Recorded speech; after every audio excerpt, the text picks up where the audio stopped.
안녕하십니까, 꿀벌입니다. 해동 하식전, 조선 유일의 재테크 서적, 부자 되기를 권하다. 사람에게는 항상 똑같은 마음이 없고 가문에는 정해져 변치 않는 생업이 없으며 재물에는 본디 임자가 없어 능력이 있는 자가 사용한다. 재물을 잘 운용하는 자는 손자와 오자가 군대를 다스리고 제갈량이 나라를 다스리듯 한다. 반면에 재물을 잘못 운용하는 자는 소가 쥐를 잡듯 하고 호랑이가 물고기를 사냥하는 것처럼 한다. 조선시대 충주에 자린급이라 불린 이름난 부자가 있었습니다.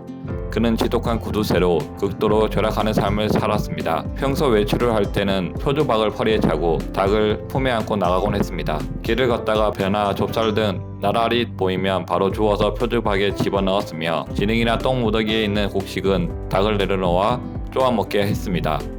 그러던 어느 날 먼 지방에서 손님이 찾아와 부자가 되는 방법을 물었습니다.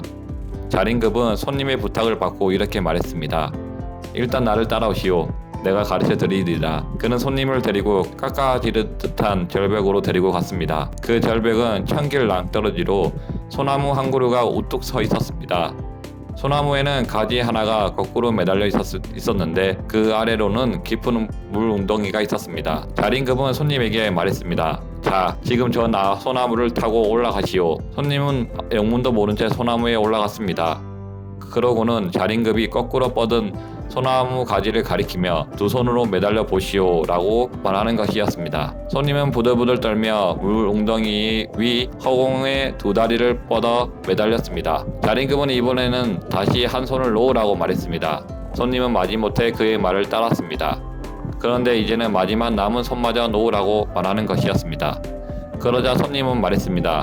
지금 제 목숨이 이 한 손에 달려 있습니다. 이 손을 놓으라 하시면 저더러 죽으라는 말씀인지요. 그제야 자린급이 나무에서 내려오시오 라고 말했습니다. 그러고는 이제 집에 돌아가시오. 나는 그대에게 부자가 되는 방법을 다 가르쳐 주었소 라고 말하는 것이었습니다. 손님이 말귀를 알아듣지 못하고 다시 물었습니다. 선생께서는 부자가 되는 방법을 기뜸도 해준 적이 없거늘 이미 가르쳐 주었다 하시니 무슨 말씀인지요. 그러자 자린급이 말했습니다. 부자가 되는 방법은 말로는 설명하지 못하고 그저 마음으로 터득하느냐 못하느냐에 달렸지요. 오늘 알려준 행동을 집에 가서 곰곰이 생각해 보시오. 그럼 반드시 부자가 될 것이요. 사람들은 아무런 대가를 치르지 않고 부자가 되는 기름길만을 찾으려고 합니다. 이는 인간의 공통적인 욕구라 할 수 있습니다. 누군가가 이것만 하면 성공한다.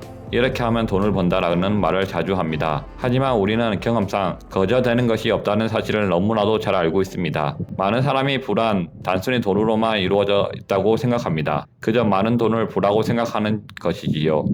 하지만 자린급의 교훈처럼 진정한 부를 획득하기 위해서는 마음의 눈을 떠야 합니다. 즉 눈에 보이지 않는 가치들을 찾아 읽어내야 합니다. 그런 의미에서 부란 누군가의 단순히 돈 되는 정보를 알려준다고 얻어지는 것이 아니라 자신만의 시행착오와 경험으로 승화된다는 사실을 알아야 합니다. 부를 구하는 큰 법. 세상의 부자는 삼재, 즉 하늘과 땅과 사람을 모두 겸비한다고 합니다.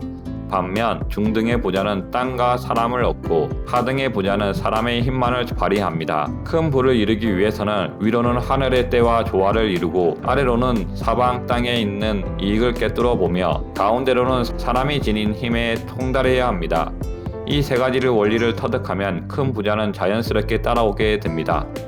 당대 거부들은 하늘이 정한 때보다 앞서 움직여 좋은 기회를 놓치지 않았고 사람의 힘을 다 발휘하게 하면서도 땅의 이점을 잘 살렸습니다. 재물을 줄일 때는 재나 흙처럼 흩어버렸고 이익을 챙길 때는 금이나 옥처럼 걷어들였습니다. 변화를 일으키는 수완은 신령한 지경이었고 재물을 잡아지키는 일개는 자물쇠보다 견고하였습니다. 해동하식자는 큰 부자가 되기 위한 자격 요건으로 의지, 지혜, 용기, 정성, 신이 5가지 요소를 갖추어야 한다고 말합니다. 첫째, 의지는 공경과 불운에 대처하는 자세입니다. 둘째, 지혜는 무에서 유를 찾아내는 방법입니다. 셋째, 용기는 계획을 세워 결단하고 과감하게 행동하는 것을 의미합니다. 넷째, 정성은 처음부터 끝까지 게으름을 피우지 않는 것입니다. 다섯째, 신의는 남과 함께 일하되 속이지 않는 것을 뜻합니다. 이 중에서 하나라도 없으면 다른 4가지를 갖춘다고 해도 성공하지 못합니다. 이는 9길 되는 높은 산을 만들 때 삼택이 하나 분량의 흙이 모자라 완성하지 못하는 것과 같습니다. 이것이 바로 부를 구하는 큰 법입니다. 제각기 자기 일을 열심히 하여 즐겁게 이윤을 추구하니 마치 바싹 마른 장작에 불이 옮겨 붙어 활활 타는 것과 같다. 밤낮으로 갖고 싶은 것을 추구하는 욕망은 누구 막을 수 없다. 각자의 이중지하는 재물을 내놓고 서로 주고받으면서 째째하게 굴거나 아까워하는 표정을 짓지 않으니 이치로 보아 자연스럽고 누구나 욕망을 추구한다는 증거는 아니겠는가. 사람마다 현명한 자와 모자란 자의 차이가 있듯이 사물이 서로 똑같지 않은데 이는 사물이 가지는 본래의 실정입니다. 사물이 서로 똑같지 않기 때문에 사람 또한 각자 생각하는 바대로 움직이는 법입니다. 끝으로 큰 부는 세상의 전환기에 주인이 바뀐다고 합니다. 다같이 어려워지는 것 같지만 사실은 부의 재배치가 일어나는 과정이며 큰 부를 움켜쥘 기회는 이러한 때 생겨난다고 합니다.